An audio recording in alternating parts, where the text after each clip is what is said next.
What is going on, YouTube fam? Welcome to the Jonathan Dearman Show, the least political show on YouTube. If you enjoy content that is more loyal to principles than political parties, consider subscribing. And today I want to talk about COVID-19. I don't know where you guys live. I'm from California. Just recently, California in much of the state, if not all the state, has started to lock down again and to go back into purple tier, which is the most restrictive tier. And so I really have a question here, and let me first of all lay the groundwork here with what I feel like is the appropriate way, and that's that hundreds of thousands of people in the United States alone have died from this virus, and there are hundreds of thousands of families that are mourning for the loss of those people. My heart sincerely goes out to every single one of those people. So I just want to throw that out there as we get into the guidelines. Now, with all of that being said, I have a question to ask, and here's the question that I feel like is an important one to ask, and that's, what is the end game here? What are we after, right? Because if you remember, when we first started combating coronavirus with these lockdowns, it started out as 15 days to slow the spread. And the reasoning behind that,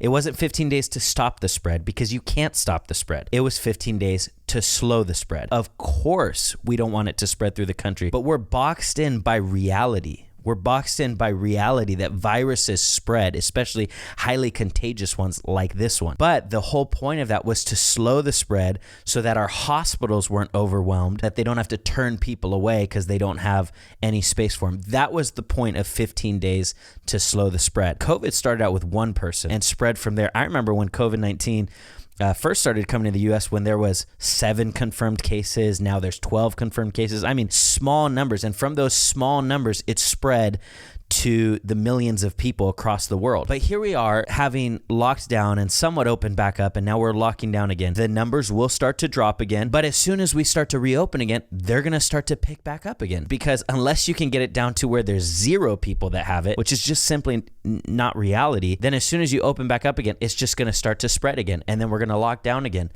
And so there's only one answer to this virus. There's only one end game that fits within the box of reality, and that is herd immunity. And that can be accomplished in 2 ways. One, enough people have it. I believe it's 60% of the population has it and have developed antibodies for it, to where the virus is dying quicker than it's spreading because it doesn't have enough hosts to pass from person to person to. And the second way we can achieve herd immunity is through a vaccine. And outside of that, there is no other end game here.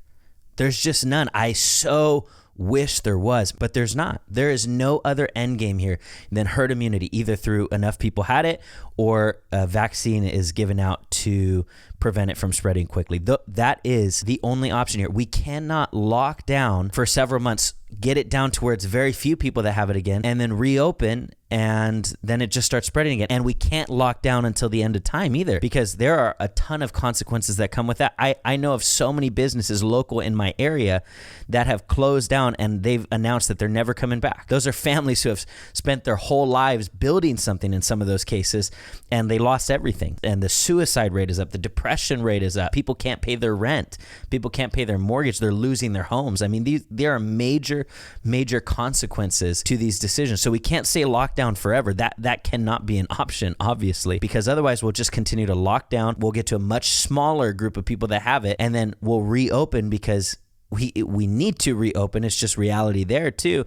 And then it'll start spreading again, and then we'll have to lock down, and we can't just stay in this flow. So my question is, what is the end game here? I would love for our leaders, our governors who are making some of these decisions, and the doctors who are much smarter than me, I would love for us to have a clear plan of what are we after. If our goal and if our plan is we are simply trying to eliminate how many people get it up to the point of a vaccine. That's what we're waiting for. We're waiting for a vaccine to come out, because once the vaccine comes out, even though I know there are statistically a lot of people that have said that they won't get the vaccine, but at least now the choice is in the hands of the people, that they each individually get to choose and risk assess for themselves if they want to take the vaccine or not. But until we get a vaccine, if the game plan is we're going to stay locked down and we're going to stay in this kind of ebb and flow opening and then relocking down until the vaccine comes out and is distributed, then at least we have a game plan that we can run with. But I haven't heard any strong game plan of exactly what we're doing here, and that concerns me. Wouldn't that be great if we could just lock down and stay locked down for a little bit, and then when we reemerge, the virus has totally been eradicated, it's gone, no one has it, it's not going to spread anymore?